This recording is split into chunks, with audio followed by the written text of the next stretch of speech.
مثالی شوہر بیوی کو گالیاں دینے والا اور مارنے والا نہیں ہوتا۔ اس کی دلیل اللہ کے رسول صلی اللہ علیہ وسلم کے تعلق سے عائشہ رضی اللہ تعالی عنہ کی روایت ہے، کہتی ہیں کہ نبی کریم صلی اللہ علیہ وسلم نے کبھی کسی عورت کو نہیں مارا۔ صحیح مسلم کی روایت۔ بیوی کو مارنا تو دور، اللہ کے رسول صلی اللہ علیہ وسلم کبھی بھی کسی بھی عورت پہ ہاتھ نہیں اٹھائے۔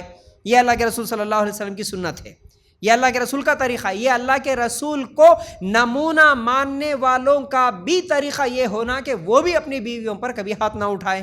اور دوسری حدیث، اچھا میں آگے چل کے آپ لوگوں کے سامنے وہ بھی کلیئر کروں گا جس میں قرآن میں ہے نا کہ عورتوں کو مارا جا سکتا ہے، اجازت ہے۔ مردوں کو تو یہ معلوم ہے۔ دیکھو آج ایسا ہو گیا کہ ہر آدمی اپنی مطلب کی چیزیں لینے کے لیے بیٹھ گیا، قرآن و سنت سے بھی اپنی مطلب کی، اپنے فائدے کی چیزیں لے لیتے ہیں لوگ۔ تو قرآن میں تو ہے نا عورتوں کو مارنے کا حکم، وہ کیا ہے میں بعد میں انشاءاللہ تفصیل سے سمجھاؤں گا، لیکن پہلے ان حدیثوں کو سمجھ لو۔ دوسری حدیث صحیح بخاری کی روایت ہے، اللہ کے رسول صلی اللہ علیہ وسلم نے فرمایا، تم میں سے کوئی اپنی بیوی کو نہ مارے، تم میں سے کوئی بھی اپنی بیوی کو نہ مارے۔ یہ صحیح بخاری کی روایت، اس میں حکم ہے۔ اور یہ دو حدیثوں میں بیوی کو ایک تو اللہ کے رسول کبھی مارے نہیں اور مارنے کا حکم بھی نہیں دیے، بلکہ کوئی بھی اپنی بیوی کو نہ مارے، بیویوں کو نہیں مارنا یہ اللہ کے رسول کی سنت ہے۔ آج مسلمانوں کی اکثریت مردوں کی یہ سنت ہے بیویوں کو مارنا، اکثر لوگوں کی بات بول رہا ہوں میں۔ یاد رکھو، انسان کو، اکثر لوگوں کو مرد ہونے کا احساس ہی نہیں ہوتا جب تک کہ وہ اپنی بیوی کو نہ مارے۔ کئی مرد ایسے ہوتے ہیں جب تک بیوی کو نہیں ماریں گے میں مرد ہوں بولے سو احساس ان کو نہیں ہوتا، اس لیے وہ بیویوں پہ ہاتھ اٹھاتے ہیں۔ کوئی سال میں ایک مرتبہ مار دیتا ہے، تو کوئی مہینے میں ایک مرتبہ مارتا ہے، تو کوئی ہفتے میں ایک مرتبہ مارتا ہے۔ کچھ لوگوں کے گھروں میں عادت ہی یہ ہوتی ہے کہ روزانہ مار پیٹ، روزانہ مارتے ہیں اپنی بیویوں کو۔ اللہ کے رسول صلی اللہ علیہ وسلم فرماتے ہیں، تم اپنی بیویوں کو چہرے پہ نہ مارو اور نہ گالی دو، نہ انہیں اپنے گھر سے باہر نکالو، اپنے گھر سے باہر نہ نکالو، یعنی کبھی غصہ بھی ہو گیا، لڑائی بھی ہو گئی، جھگڑا بھی ہو گیا، اپنے گھر کے اندر رکھو لیکن گھر سے باہر نہ نکالو، بولے اللہ کے رسول صلی اللہ علیہ وسلم۔ ابو داؤد میں یہ روایت موجود ہے۔ یاد رکھو، ابھی جتنے بھی لیکچرز ہمارے یوٹیوب پہ اپلوڈ ہو رہے ہیں الحمدللہ پچھلے 3-4 ہفتوں سے ہر حدیث کی دلیل نمبر کے ساتھ ہم ایڈٹ کر رہے ہیں۔ آپ کو ڈھونڈنا بھی ہو تو حدیث نمبر سرچ کر سکتے ہیں۔ یاد رکھو، یہ تمام حدیثیں میں آپ لوگوں کے سامنے رکھ رہا ہوں۔ اس کے بعد دیکھیے جس میں مارنے کا حکم آیا قرآن میں وہ کیا ہے؟ دیکھو سورہ نساء میں آیت نمبر 34 میں یہ آیت موجود ہے۔ کیا کہتا ہے اللہ تعالیٰ؟ الرجال قوامون علی النساء بما فضل اللہ بعضهم علی بعض وبما انفقوا من اموالهم فالصالحات قانتات حافظات للغیب بما حفظ اللہ واللاتی تخافون نشوزہن فعظوہن واہجروہن فی المضاجع واضربوہن فإن اطعنکم فلا تبغوا علیہن سبیلا ان اللہ کان علیا کبیرا۔ ترجمہ اس کا، مرد عورتوں پر حاکم ہے اس وجہ سے کہ اللہ تعالیٰ نے ایک کو دوسرے پر فضیلت دی ہے اور اس وجہ سے کہ مردوں نے اپنا مال خرچ کیا ہے۔ اس آیت میں پہلے اللہ تعالیٰ یہ سمجھا رہا مرد جو ہے عورتوں پر حاکم ہے۔ کیوں حاکم ہے؟ حاکم کا مطلب ذمہ دار ہوتا ہے، ذمہ داریاں ادا کرنے والا ہوتا ہے، ٹھیک ہے۔ تو اب اس کے بعد اللہ تعالیٰ کہتا ہے کیوں حاکم بنایا؟ کیونکہ مردوں نے خرچ کیے ہیں۔ اب زندگی بھر بیوی کی جو بھی ضروریات ہے وہ تمام ضروریات پوری کرنے والا، خرچ اٹھانے والا، محنت کرنے والا، پیسے کمانے والا مرد ہوتا ہے، اس لیے اللہ تعالیٰ کہتا ہے اس لیے مرد حاکم ہے۔ اس کے بعد بس نیک فرما بردار عورتیں خاوند کی عدم موجودگی میں بحفاظت الہی نگہداشت رکھنے والیاں ہیں۔ اللہ تعالیٰ اب اس کے بعد کہتا ہے نیک بیویوں کی صفت بیان کرتے ہوئے، نیک بیوی وہ ہوتی ہے جو اپنے شوہر کے غیر موجودگی میں اپنی عزت کی اور اپنے گھر کی حفاظت کرنے والی ہوتی ہے، اور جن عورتوں کی نافرمانی اور بد دماغی کا تمہیں خوف ہو۔ اب ان عورتوں کے بارے میں کہا جا رہا ہے، وہ عورتیں جو نافرمان ہے، جو بغاوت کرنے والی ہے، جن کے تعلق سے تمہیں ڈر ہو کہ یہ اچھے اخلاق والی نہیں ہے، تو ایسی عورتوں کے تعلق سے اللہ تعالیٰ کیا کہتا ہے؟ اگر تمہیں ڈر ہے تو انہیں سب سے پہلے نصیحت کرو، سب سے پہلے انہیں سمجھاؤ، انہیں نصیحت کرو، پھر اس کے بعد انہیں الگ بستروں پر چھوڑ دو۔ دوسرا کام یہ کرنا ہے کہ انہیں الگ بستروں پر چھوڑ دو، یعنی بستر الگ کر دو ان کا۔ اور تیسرا کام یہ ہے، اس کے بعد کہتا ہے اللہ تعالیٰ کہ انہیں مار کی سزا دو، پھر اگر وہ تابعداری کرے تو ان پر کوئی راستہ تلاش نہ کرو، بے شک اللہ تعالیٰ بڑی بلندی اور بڑائی والا ہے۔ مطلب یہ ہے کہ اگر کسی کی بیوی کی بغاوت کا ڈر ہو، اتنا بڑا وہ گناہ کر سکتی ہے، بد دماغ ہے، برے اخلاق والی ہے، ایسی عورتوں کو بھی سب سے پہلے سمجھاؤ، نصیحت کرو۔ اگر آپ سے نہیں ہو سکتا تو دو چار بڑے لوگوں کو بٹھا کے سمجھاؤ، پہلے اکیلے میں سمجھاؤ، تنہائی میں سمجھاؤ، اس کے بعد نہیں تو دو چار لوگوں کے سامنے بات رکھو۔ اس کے بعد ایک نیک عورت کے لیے باتوں سے سمجھ میں نہیں آیا تو اس کے لیے بہت بڑی سزا یہ ہوتی ہے کہ اس کے لیے بستر الگ کر دو۔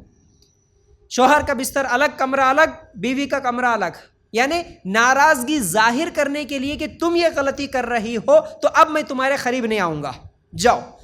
اب یہ سب سے بڑی سزا ایک نیک عورت کے لیے ہوتی ہے کہ اس کا شوہر اس سے ناراض ہو کے اسے بستر الگ کر کے سویا ہوا ہے، ابھی بھی اگر وہ نہیں سدھرتی تو اس وقت اللہ تعالیٰ کہتا ہے کہ انہیں مارو۔ اور وہ مار کا طریقہ کیا ہے وہ بھی میں آئندہ بتاؤں گا۔ مارنے کا مطلب جیسے چاہے جدھر چاہے ادھر مارنا، یہ مار نہیں ہوتا۔ پھر وہ مارنے کا طریقہ بھی کیا ہے اللہ کے رسول صلی اللہ علیہ وسلم بتا دیے، وہ بھی میں آپ لوگوں کے سامنے رکھوں گا، لیکن پہلے اس آیت کو سمجھو۔ پھر انہیں مار کی سزا دو اگر وہ سمجھ گئی۔ اب اگر وہ سمجھ گئی تو پھر دوسرا طریقہ مت اختیار کرو۔ اب ہو گیا، سمجھ گئی، توبہ کر لی، معافی مانگ لی، پھر سدھر گئی، تو ابھی بھی پھر اس کو ستانے کے لیے بار بار پھر گالی دینا، ابھی بھی پھر بار بار مارنے کی دھمکی دینا، یا طلاق کی دھمکی دینا، یا کچھ اور ظلم کرنے کی دھمکیاں دینا، یا اس کو چھوڑنے کی کوشش کرنا، اب یہ پھر جائز نہیں ہوگا۔ ٹھیک ہے، یہ پورا زندگی گزارنے کا طریقہ بہرحال اللہ تعالیٰ قرآن میں فرماتا ہے۔ اب اس کے بعد قرآن میں ہم لوگوں کو اللہ تعالیٰ اتنی نصیحت اتنے بہترین طریقے سے سمجھانے کے بعد اب یاد رکھو، جو انسان پہلے اپنی بیوی کو نصیحت نہیں کرا، جو سمجھایا نہیں اور ناراض ہو کے جب تک بستر الگ نہیں کرا، صرف جب بھی غصہ آیا ہاتھ اٹھایا مار دیا، تو پھر یہ مار اس کے لیے حرام ہوگا، ایسا مارنا اس کے لیے گناہ ہوگا، اور ایسا مارنے والا کل قیامت کے دن اللہ تعالیٰ کے ہاں پکڑا جائے گا۔ ایسا نہیں ہے کہ میری بیوی ہے، میں جب چاہے غصہ آیا تو میں مار دوں، کیونکہ میں مرد ہوں، میرے پاس طاقت ہے اور اللہ تعالیٰ میرے کو قرآن میں اجازت دیا، میں مار دوں گا، تو پھر یہ غلط ہوگا، یہ قیامت کے دن پھر اللہ تعالیٰ اس کی سزا بھی دے گا۔ یاد رکھو، سمجھاؤ، نصیحت کرو، بستر الگ کرو، یہ تین کام سب سے پہلے کرنے کے ہیں مارنے سے پہلے۔ اور اس کے بعد چہرے پہ نہیں مارنا، یہ بھی حدیث ہے، اور کیونکہ ابھی ہم سنے ابو داؤد کی روایت، چہرے پہ نہیں مارنا، اگر مارنا بھی ہو تو پھر اور اتنی زور سے ایسا بھی نہیں مارنا کہ اس کی ہڈی پھسلی ٹوٹ جائے، اور ایسا بھی نہیں مارنا کہ جس کی وجہ سے زخم ہو جائے، صرف ہلکی سی مار، یعنی ہلکی سی مار۔ دیکھو، ایک عزت دار، ایک مومنہ بیوی کے لیے اس کے شوہر کا ہاتھ اٹھانا ہی اس کے لیے بہت بڑی سزا ہے، صرف ڈرانے کے لیے ہاتھ اٹھانا۔ اور اس آیت کی تفسیر عبداللہ ابن عباس رضی اللہ تعالیٰ عنہ کہتے ہیں، مارنے کی جو بات آئی وہ صرف مسواک سے مارنے کی بات آئی۔ اس آیت میں جو مارنے کا اللہ تعالیٰ حکم دیا وہ بھی صرف مسواک سے۔ مسواک کتنا ہوتا؟ صرف ایک بالش بھر جو مسواک ہوتا، اگر مارنے کی نوبت بھی آئے تو مسواک سے مارو، یہ عبداللہ ابن عباس رضی اللہ تعالیٰ عنہ کہتے ہیں۔ تو یاد رکھو، مارنے کا جو غلط تصور لوگ لے کے آج شوہر، جتنے بھی ظالم شوہر ہوتے ہیں جو اپنی بیویوں کو مارتے ہیں، جدھر چاہے ادھر تکلیف دیتے ہیں، تو پھر یہ کل قیامت کے دن پکڑے جائیں گے، یاد رکھو۔ اچھا، اس کے بعد دیکھو، مثالی شوہر جو اپنی بیویوں کو نہیں مارتا، کا مطلب کیا ہے؟ زندگی ہے، میاں بیوی دونوں کی فطرت الگ ہے، دونوں کا جسمانی طور پر بھی دونوں الگ ہے، دماغ دونوں کا الگ ہے، خواہشات الگ ہے، تو جب دونوں مل کے رہتے ہیں تو دونوں کے درمیان انبن تو ہوگی۔ ہر معاملے میں دونوں برابر چلیں گے ایسا کسی کی زندگی میں نہیں ہوتا۔ خود اللہ کے رسول صلی اللہ علیہ وسلم کی اپنی زندگی میں بھی اللہ کے رسول صلی اللہ علیہ وسلم بیویوں کے ساتھ ناراض ہوئے۔ ایک مرتبہ تو اللہ کے رسول صلی اللہ علیہ وسلم 1 مہینے تک کسی بھی بیوی کے پاس نہیں گئے، 1 مہینے تک ناراض ہو گئے، کسی بھی بیوی کے پاس اللہ کے رسول صلی اللہ علیہ وسلم 1 مہینہ نہیں گئے۔ پھر اسی طرح اللہ کے رسول صلی اللہ علیہ وسلم حفصہ رضی اللہ تعالیٰ عنہ سے جب ناراض ہوئے تو 2 مہینے حفصہ رضی اللہ تعالیٰ عنہ کے قریب نہیں گئے۔ اللہ کے رسول صلی اللہ علیہ وسلم بھی ناراض تھے ایک مرتبہ کسی بات پر حفصہ رضی اللہ تعالیٰ عنہ سے، تو 2 مہینے اپنی بیوی کے قریب نہیں گئے۔ لیکن اختلاف ہوا، ناراضگی ہوئی، تو وہ ناراضگی کو ختم کرنا، پھر بیوی کے ساتھ کیسے ڈیل کرنا، پھر آگے زندگی کیسے گزارنا، وہ طریقہ بھی اللہ کے رسول صلی اللہ علیہ وسلم بتا دیے۔ صرف ناراض ہو گئے تو بس چھوڑ دیے اس کو، تو چھوڑ دیے، ایسا نہیں۔ اللہ کے رسول صلی اللہ علیہ وسلم کیسے اپنی بیویوں کو سمجھاتے تھے، کیسے بات کرتے تھے، مارتے تو نہیں تھے، گالی تو اللہ کے رسول کبھی نہیں دیے، اور جان بوجھ کے کبھی کسی کو ستائے نہیں اللہ کے رسول صلی اللہ علیہ وسلم، اپنی بیوی کو تو کبھی ستائے نہیں۔ آج تو ایسا ہوتا کہ بھائی ایک بات پہ اگر جھگڑا ہو گیا تو صرف بات میاں بیوی کے حد تک نہیں رہتی، اکثر شوہر بیویوں کو ستانے کے لیے ان کے تمام گھر والوں کو تانا دیتے ہیں، کبھی ان کی امی کو تانا، ابا کو تانا، بھائی کو تانا، ایسے تانے دیتے ہوئے اور زیادہ ستاتے ہیں۔ یاد رکھو یہ جتنے بھی ایسی حرکتیں کرتے ہیں وہ سب ظالم ہوں گے، کل قیامت کے دن پکڑے جائیں گے، ایک ایک بات پر وہ پکڑے جائیں گے، کیونکہ عورت کمزور ہے تو اب وہ بدلہ دیکھیے۔ کمزور تو کچھ عورتیں ہیں، ہر عورت کمزور بھی نہیں ہے ماشاءاللہ، آج اس سے بھی زیادہ تانے دینے والی عورتیں ہیں، ایسا نہیں ہے، لیکن جن کے اوپر ظلم ہوتا ہے تو وہ تو پھر کل قیامت کے دن پکڑے جائیں گی۔ تو اللہ کے رسول صلی اللہ علیہ وسلم کیسا ڈیل کرتے تھے دیکھو۔ عائشہ رضی اللہ تعالیٰ عنہ نے صفیہ رضی اللہ تعالیٰ عنہ کے بارے میں ایک مرتبہ ہاتھ سے اشارہ کرتے ہوئے کہا کہ وہ چھوٹے قد کی ہے۔ دیکھو بیوی کو سمجھاتے ہیں، اگر بیوی سے غلطی ہوئی تو اللہ کے رسول صلی اللہ علیہ وسلم کیسا سمجھا رہے، سمجھانے کا طریقہ۔ عائشہ رضی اللہ تعالیٰ عنہ حفصہ، کیونکہ حفصہ رضی اللہ تعالیٰ عنہ بھی بیوی ہے اللہ کے رسول کی، عائشہ رضی اللہ تعالیٰ عنہ بھی بیوی ہے، تو حفصہ رضی اللہ تعالیٰ عنہ قد میں چھوٹی تھی، جس کو ہم عام زبان میں بولتے ہیں نا چھوٹے قد والے، گڈے ہیں بولتے ہیں نا، تو بہرحال چھوٹے قد کی تھی۔ تو عائشہ رضی اللہ تعالیٰ عنہ ایک مرتبہ ان کے بارے میں بولتے ہوئے ہاتھوں سے اشارہ کرتے ہوئے بولے ارے انہوں تو گڈے ہیں، ہم بھی بولتے ہیں نا ارے انہوں آ رہے دیکھو، ایسا جو بھی اشارہ کرتے ہوئے کسی کو تانا دینے کے لیے جو بولتے، عائشہ رضی اللہ تعالیٰ عنہ بھی اس طرح ایک مرتبہ ہاتھوں سے اشارہ کرتے ہوئے جب بولی کہ یہ چھوٹے قد کی ہے تو اللہ کے رسول صلی اللہ علیہ وسلم نے اس وقت کہا اے عائشہ تم نے ایسی بات کہی اگر وہ سمندر کے پانی میں مل جائے تو سمندر کا پانی کڑوا ہو جائے۔ کیا بولے؟ اے عائشہ تم نے ایسی بات کہی، یعنی کسی کو صرف تانا دیتے ہوئے یہ کہنا کہ انہوں گڈے ہیں۔ آج تو کتنے لوگ کیا کیا بولتے، انہیں لمبی ہے، انہیں سکی ہے، انہیں کالی ہے، انہیں گوری ہے، انہیں ایسے گھر کی ہے، انہیں وہ خاندان کی ہے، انہیں گاؤں کی ہے، انہیں اناڑی ہے، وہ اعوذ باللہ اتنے۔ تو یہ جتنے بھی لوگ ایسا تانے دیتے ہوئے لوگوں کو بولتے ہیں نا، اللہ کے رسول صلی اللہ علیہ وسلم اپنی بیوی کو سمجھا رہے عائشہ تم صرف گڈی ہے، چھوٹے قد کی ہے جو بولی نا، یہ ایک لفظ اگر تیرا اٹھا کے سمندر میں ڈال دوں تو سمندر کا پورا پانی کڑوا ہو جائے، یہ اتنی خطرناک الفاظ تو نے کہی۔ تو جب یہ چھوٹے قد کی ہے بولنا ہی اتنا خطرناک لفظ بن گیا تو جو لوگ اپنی بیویوں کو اور زیادہ گالیاں دیتے ہوئے اس کے گھر والوں کو ستانے کے لیے پورے اس کی امی کو، اس کے ابو کو، اس کے بھائیوں کو، سب کو برے برے الزام، برے برے القاب لگاتے ہوئے گندی گندی باتیں بولتے ہیں، ان کی باتیں کتنی خطرناک ہو سکتی ہے پھر۔ تو اللہ کے رسول صلی اللہ علیہ وسلم اپنی بیویوں کی غلطیاں پر ایسا اصلاح کرتے تھے۔ اور بھی دیکھو دوسری روایت، نبی کریم صلی اللہ علیہ وسلم ایک مرتبہ عائشہ رضی اللہ تعالیٰ عنہ کے گھر میں تھے، ام سلمہ رضی اللہ تعالیٰ عنہ کھانا بھیجی۔ اللہ کے رسول صلی اللہ علیہ وسلم کے 11 بیویاں تھیں، تو ایک مرتبہ اللہ کے رسول صلی اللہ علیہ وسلم کی باری عائشہ رضی اللہ تعالیٰ عنہ کے گھر میں، تو ام سلمہ جو تھی کھانا بھیجی، تو عائشہ رضی اللہ تعالیٰ عنہ کو غصہ آیا، میرے گھر میں میرے باری کے دن میرے پاس میرے شوہر ہے اور ان کی دوسری بیوی کھانا بھیج دی، تو جو خادمہ کھانا لے کر آئی تھی اس کے ہاتھ پہ ماری عائشہ رضی اللہ، جیسے ہی ماری برتن نیچے گر گیا، کھانا بھی نیچے گر گیا، برتن ٹوٹ گیا۔ تو اللہ کے رسول صلی اللہ علیہ وسلم اٹھے اور جتنا کھانا نیچے گرا تھا اللہ کے رسول اپنے ہاتھوں سے کھانا اٹھائے اور عائشہ رضی اللہ تعالیٰ عنہ سے کہا کہ تم جاؤ دوسرا برتن لاؤ، کیونکہ یہ برتن ٹوٹ گیا۔ تو اللہ کے رسول صلی اللہ علیہ وسلم ایک دوسرا برتن منگوائے اور خادمہ کے ساتھ ام سلمہ رضی اللہ تعالیٰ عنہ کو دوسرا برتن بھیج دیے اور کہا کہ تمہاری ماں کو غیرت آ گئی ہے۔ کیا بولے؟ یہ جو عائشہ ہے ابھی جو ایسی حرکت کری یہ غیرت کی وجہ سے کری، اس کو غصہ آ گیا، غیرت آ گئی یہ بولے، لیکن یہ توڑنے کی وجہ سے منہ توڑے نہیں، ہوتا نا ایسا۔ اللہ کے لیے غور کر، اللہ کے رسول صلی اللہ علیہ وسلم کیسا سمجھا رہے، کیسا ڈیل کرے، غصہ آ گیا، غیرت آ گئی، لیکن اللہ کے رسول خود کھانا صاف کرے، برتن دوسرا بھیج دیے اور بولے کہ بس تمہاری ماں کو غیرت آ گئی، یعنی عائشہ رضی اللہ تعالیٰ عنہ کو غیرت آ گئی۔ پھر دوسرا برتن منگوا کے ام سلمہ رضی اللہ تعالیٰ عنہ کو بھیج دیے، یہ صحیح بخاری میں روایت موجود ہے۔ پھر اسی طرح عائشہ رضی اللہ تعالیٰ عنہ اور نبی کریم صلی اللہ علیہ وسلم کے بیچ میں ایک مرتبہ کسی بات پہ انبن ہو گئی۔ دیکھو یہ واقعہ بھی، ہمارے نبی صلی اللہ علیہ وسلم ہمارے لیے نمونہ ہے، تو میاں بیوی کے جھگڑوں کے لیے بھی نمونہ ہے۔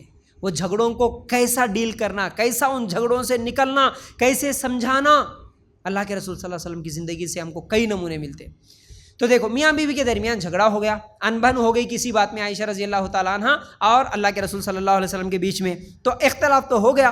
اللہ کے رسول صلی اللہ علیہ وسلم نے کیا فرمایا کہ اے عائشہ، کیا تم چاہتی ہو کہ فیصلے کے لیے ہم ابو عبیدہ بن جراح رضی اللہ تعالیٰ عنہ کے پاس چلیں؟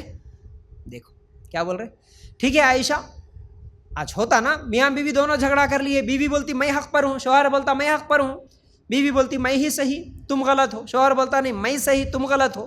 اب دونوں ایک دوسرے کو غلط ثابت کرنے کی کوشش کر رہے ہیں، لیکن اب یہ دونوں میں سے غلطی کس کی ہے؟ کیونکہ غلطی ماننے کے لیے کوئی تیار نہیں ہوتا، نہ بیوی تیار ہوتی نہ شوہر تیار ہوتا جب بھی جھگڑا ہوتا ہے۔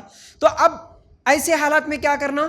اللہ کے رسول صلی اللہ علیہ وسلم نے کیا فرمایا کہ اے عائشہ، کیا ہم ابو عبیدہ بن جراح رضی اللہ تعالیٰ عنہ کے پاس جائیں گے فیصلہ کرانے کے لیے؟ چلو ہم دونوں جا کے ان کے سامنے اپنی بات رکھیں گے، اپنا جھگڑا جو بھی اپنا معاملہ رکھیں گے، وہ فیصلہ کریں گے۔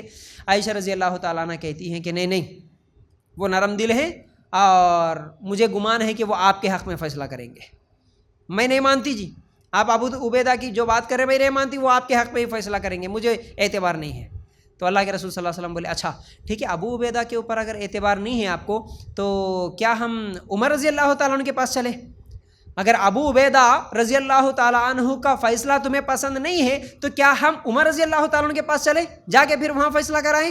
عائشہ رضی اللہ تعالیٰ عنہ بولی نہیں، مجھے ان سے ڈر لگتا۔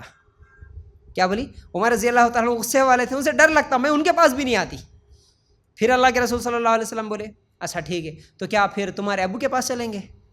تمہارے ابو ہیں نا ابو بکر، ان کے پاس جائیں گے، چلو پھر ہماری جو بھی ہے انبن ہو گئی ہے ان کے پاس جا کے فیصلہ کریں گے۔ اللہ اکبر! اللہ کے رسول صلی اللہ علیہ وسلم کے اخلاق کیسے تھے! کیا ایسا ہوتا ہے آج کبھی؟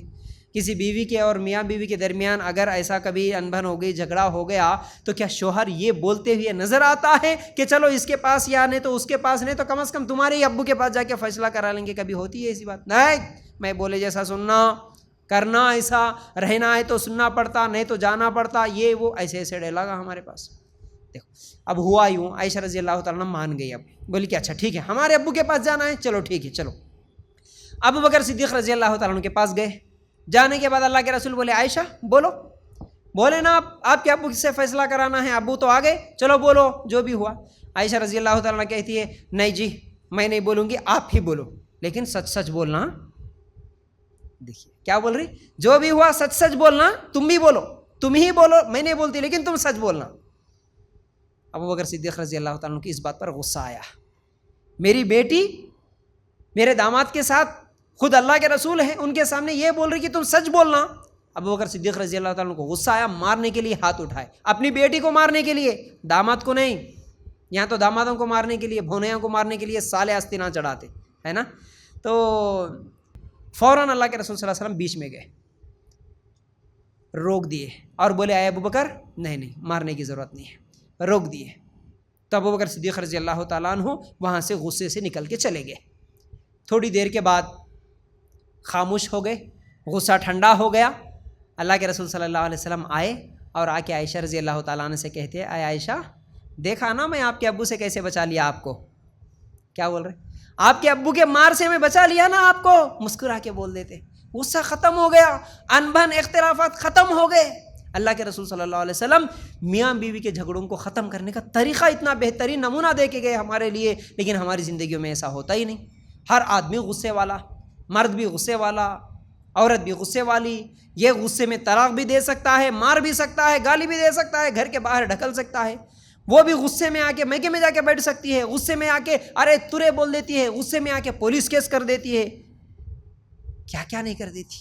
لیکن ایسا مسکرا کے گھر کے اندر اپنوں کے اندر فیصلہ کرا لے کے آگے زندگی سکون کے ساتھ گزارنے کا آج کس کے پاس یہ طریقہ ہے؟ اس لیے یاد رکھو، پہلے بولا میں صرف نماز میں ہی نبی کو آئیڈیل نمونہ ماننا نہیں ہے، سنتوں کے ہم پابند ہیں بول کے جھگڑے کرنے والے، مسواک کی سنت، سرما لگانے کی سنت، بال بڑھانے کی سنت، ایک سنت کو یاد رکھ لیتے ہیں لیکن زندگی گزارنے کی سنت یاد نہیں رہتی، شوہر بننے کی سنت یاد نہیں رہتی آج لوگوں کو، تو یاد رکھو یہ بہت بڑی غلطی ہے۔ اچھا اس کے بعد نبی کریم صلی اللہ علیہ وسلم. اچھا، اب یہ جو ہم روایت سنیں یہ مسند ابی اعلیٰ میں یہ روایت موجود ہے.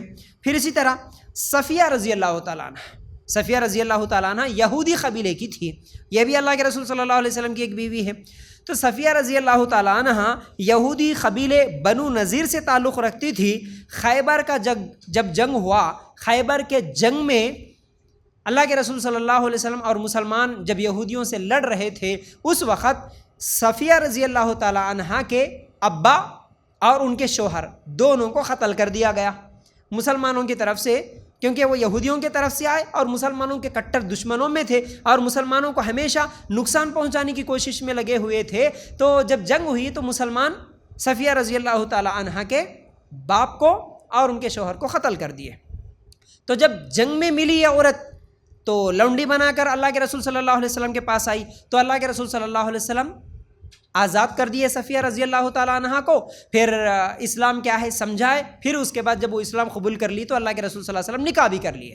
تو اب صفیہ رضی اللہ تعالیٰ عنہ اللہ کے رسول صلی اللہ علیہ وسلم کی بیوی ہیں، لیکن اس کے باوجود بھی صفیہ رضی اللہ تعالیٰ عنہ کے دل میں ایک غم تھا، ایک تکلیف تھی کہ انہوں نے میرے شوہر اور میرے ابا کو قتل کروایا. اللہ کے رسول صلی اللہ علیہ وسلم کے تعلق سے بھی یہ گمان تھا کہ میرے شوہر اور میرے ابا کو قتل کرنے والے یہی لوگ یعنی مسلمان ہی تھے. ایک ناراضگی تھی.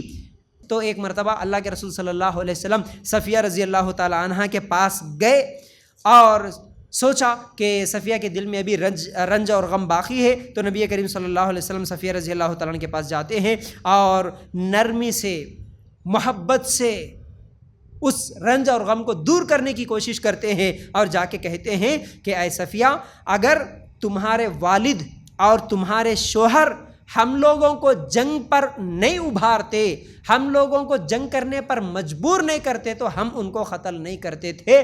اصل میں سب سے پہلے جنگ پہ ابھارنے والے تمہارے شوہر اور تمہارے ابا ہی تھے، جو مسلمانوں کے خلاف، اسلام کے خلاف بہت زیادہ آگے بڑھ کے دشمنی کر رہے تھے. وہ لوگ ابھارے، اس لیے ہم کو مجبوراً جنگ کرنا پڑا، مجبوراً اس جنگ میں وہ قتل ہو گئے. لیکن ہم اپنی طرف سے تمہارے شوہر کو اور تمہارے باپ کو قتل نہیں کرے. سمجھا رہے اللہ کے رسول صلی اللہ علیہ وسلم. بیوی کا غم ہے، بیوی کے دل میں ابھی وہ ایک رنج و غم ہے، ایک اس ٹینشن کو دور کرنے کے لیے اللہ کے رسول صلی اللہ علیہ وسلم سمجھا رہے. حالانکہ وہ کون؟ یہودی قبیلے کی، جس کے شوہر کو قتل کر کے، جس کے باپ کو قتل کر کے پکڑ لیا گیا. اگر آج ہوتا تو کیا بولتے تھے، کیا رباب چلاتے تھے ایسی عورتوں کے اوپر. تیرے باپ کچھ قتل کر دیے، تیرے کو بھی قتل کر دے، تم کیا سمجھ رہی بولتے تھے. تیرے شوہر کچھ قتل کر دیے، تیرے کو مارنا کوئی بڑی بات نہیں ہے، خاموش بیٹھ، بولے جیسا سننا ہے کہ نہیں ہے. اللہ اکبر. آج نے کچھ بھی نہیں کرتا لیکن خالی ایسے گھر میں بڑے بڑے باتیں مار دیتا ہوں، ہر بات کو چاقوا نکالتا، تلوارہ نکالتا، قتل کر دیتا ہوں، مار دیتا ہوں، یہ باتیں بولتے رہتا. یہ ہماری غلیظ عادت لوگوں کی، اکثر مسلمان ایسے گندے لوگ ہوتے ہیں. تو یہ اتنے واقعات کیا سمجھ میں آ رہا ہے اس سے؟ اللہ کے رسول صلی اللہ علیہ وسلم کو اللہ کے رسول صلی اللہ علیہ وسلم بیویوں کو مارنے والے، گالیاں دینے والے نہیں تھے. اور ایک سچا مسلمان مثالی شوہر بھی اپنی بیوی کو کبھی گالیاں دینے والا، مارنے والا نہیں ہوتا، بلکہ کبھی انبن ہو گئی تو اس کو سمجھانے والا ہوتا ہے. بیویوں کے رنج اور غم کو، تکلیفوں کو دور کرنے والا ہوتا ہے، مسئلوں کو حل کرنے والا ہوتا ہے. بیویوں پر ظلم کرنے والا، مارنے والا نہیں ہوتا. اسی لیے اللہ کے رسول صلی اللہ علیہ وسلم نے کیا فرمایا؟ کوئی مومن مرد اپنی مومنہ عورت سے بغض نہ رکھے. اگر اس کی کوئی عادت پسند نہ بھی ہو تو کوئی دوسری عادت پسند بھی تو ہوگی. صحیح مسلم کی روایت. کیا بولے؟ کوئی بھی مومنہ عورت سے، مومن مرد یعنی شوہر اپنی بیوی سے بغض نہ رکھے، دشمنی، حسد، جلن، ہمیشہ لڑائی جھگڑے والی بات نہ کرے. کیوں؟ اگر اس کی ایک عادت پسند نہیں ہے تو دوسری عادت پسند بھی تو ہوگی. ہو سکتا ہے وہ زبان دراز ہو لیکن کھانا بھی اچھا بناتی ہوں گی. جب بھی اس کی کسی بات پہ غصہ آئے تو انہیں بنائے سو بریانی کو تو یاد کر لے کہ خاموش ہو جاؤ. اور ایک بات غلط بول دی لیکن بریانی تو بڑی ٹیسٹی بناتی، چلو چھوڑ دو. ایک اچھی عادت نہیں ہے تو دوسری اچھی عادت کو یاد کر کے اسے معاف کر دو. یہ اللہ کے رسول صلی اللہ علیہ وسلم کے تعلیمات ہے، یاد رکھو. پھر اس کے بعد بیوی جب کبھی بھی کسی کی کوئی غلطی کرتی ہے، کبھی انبن ہوتی ہے، تو شوہروں کو یہ سوچنا چاہیے کہ ایک بچپن سے جس گھر میں وہ پلی بڑی، 18، 20، 25 سال تک اپنے ماں باپ کے ساتھ ناز و نام میں پلی، تو وہ گھر کو چھوڑ کے، اپنے ماں باپ کو چھوڑ کے، اپنے بھائی بہنوں کو چھوڑ کے وہ آپ کے پاس آئی ہے، اور اس کے ذریعے سے ہی آپ کو اولاد ملی ہے، اس کے ذریعے سے ہی آپ کی جنسی خواہش پوری ہوئی ہے، اسی کے ذریعے سے آپ کے لیے کھانے پینے کا انتظام ہو رہا ہے، اسی کے ذریعے سے تم حرام کاموں سے بچ رہے ہو، تو ان تمام اس کی خوبیوں کو، اس کے قربانیوں کو یاد کر کے، اس کی طرف سے ہونے والی لغزشوں کو، کوتاہیوں کو، کمیوں کو معاف کرتے ہوئے زندگی کو آگے بڑھانا، یہ ایک مثالی شوہر کی نشانی ہوتی ہے۔